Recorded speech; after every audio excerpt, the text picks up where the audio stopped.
At this point, we're probably all aware of the Epik data leak, where 15 million customer records, including things like email addresses, full names, phone numbers, physical addresses, purchase history, potentially auth codes for domain transfer, and in some cases credit card information, were just dumped out onto the internet. Besides that, there was even private keys for their VPN anonymize, the root directory for the servers actually running Epik, and even things like the Epik staff logins to access their internal systems. And from what we've seen, none of it was stored in a secure way. Things like passwords either weren't hashed, or they were hashed with an outdated technology like MD5. If you want more information about the leak itself, I recommend going and watching Mental Outlaw's video on the topic. Now, we can sit here all day talking about how they should have used this technology or updated this system or that system. But now the data is actually public, there is a much more pressing thing that needs to be dealt with, and that is how Epik decided to actually handle the data leak itself. Because every company out there, if you operate in any way connected to the internet, is going to have some sort of data leak at some point. Whether you're Amazon, Facebook, Namecheap, or even Epik in this case, there will at some point be a vulnerability that you do not recognize. Once the vulnerability gets exploited, what becomes important then is your follow-up and response, and how you actually communicate with your customers. So doing things like confirming the rumors, saying, hey, yes, there actually was a data leak, this is what was actually leaked. And also, if, say, passwords were leaked, actually forcing your users to change their password.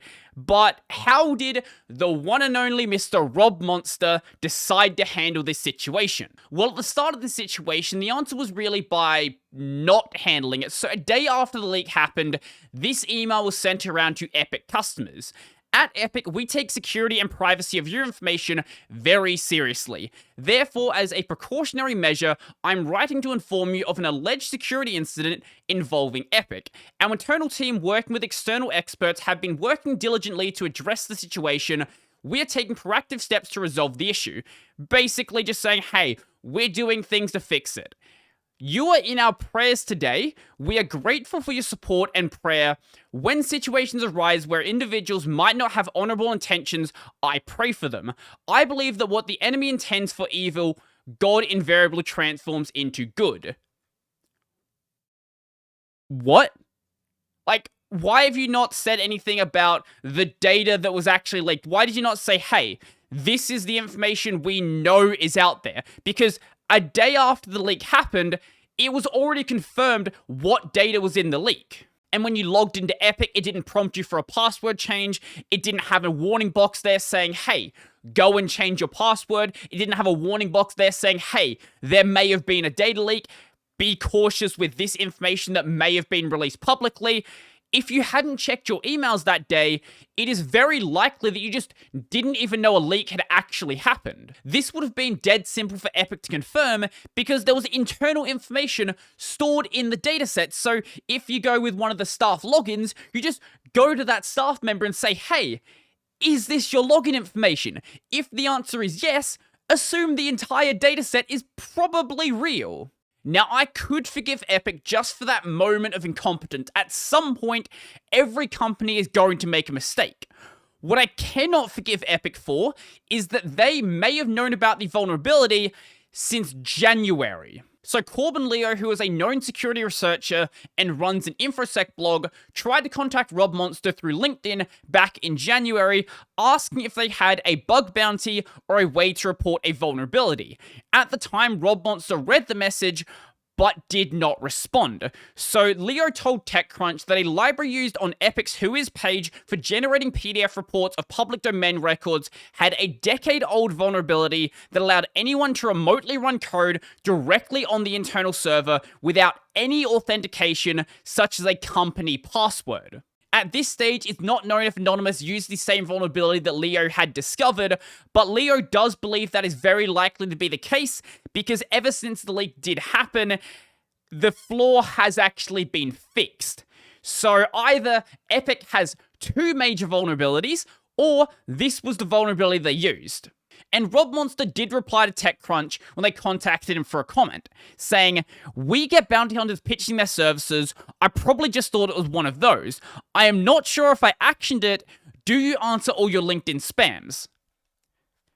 Rob, you shouldn't be running a registrar. Like, honestly, you are on LinkedIn.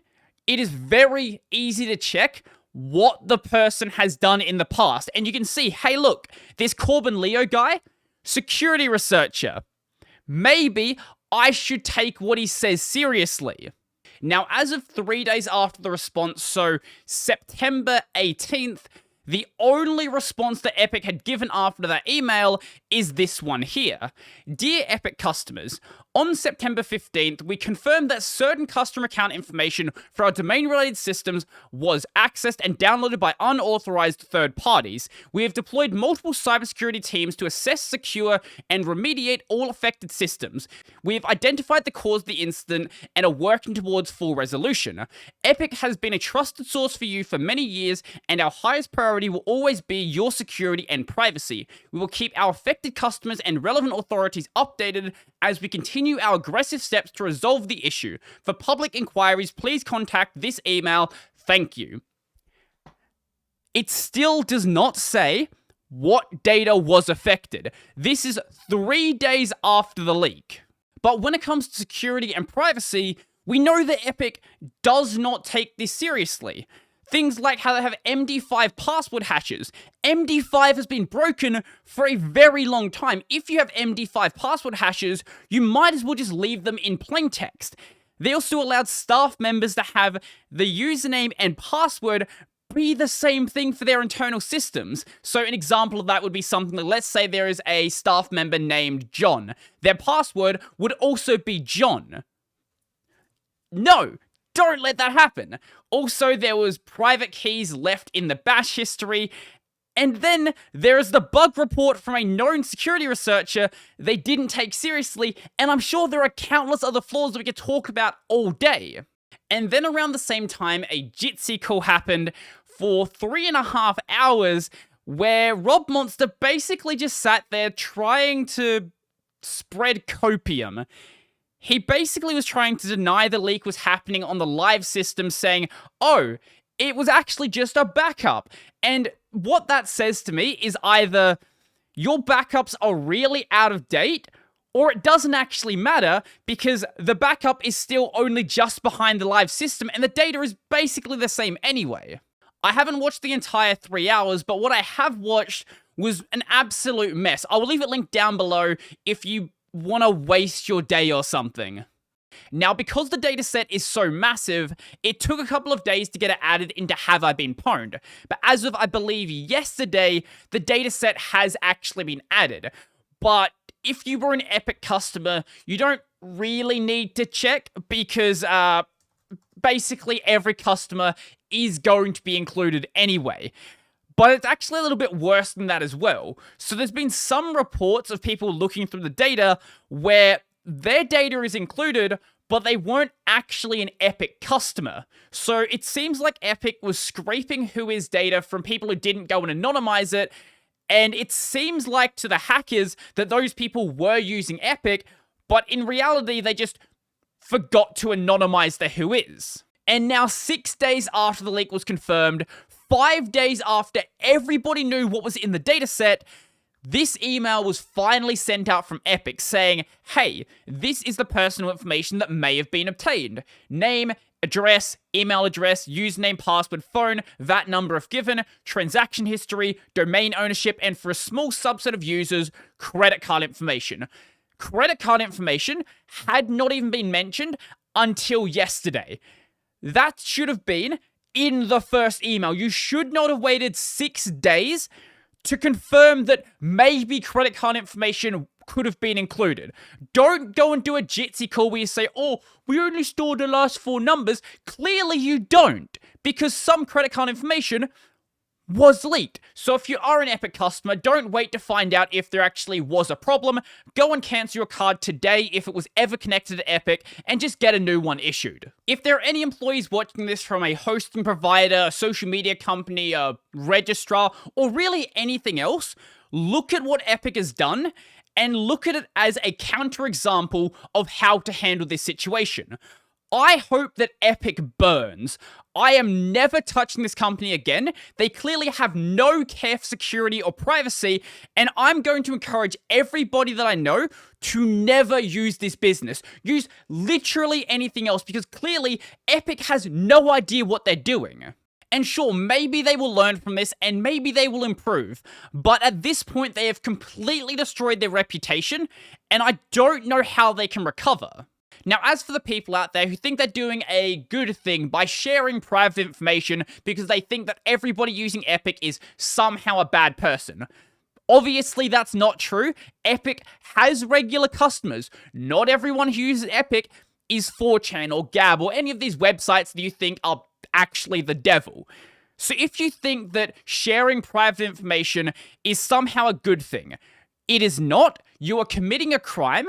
It is morally reprehensible, and I have absolutely no sympathy for you when there is a data leak with your data involved. But do you know what I won't do? I won't share your data because I have a moral compass. That's going to be it for me, so if you like this video and you want to support the channel and become one of these amazing people over here, please go check out my Patreon subscriber starting Libera Pay, linked in the description down below. I've got a podcast called Tech Over Tea, available basically anywhere. I've got a gaming channel called Brodie Robertson Plays, where I live stream twice a week, upload about 5 or so YouTube shorts, and this channel is also available over on Odyssey. That's going to be it for me, and I'm out.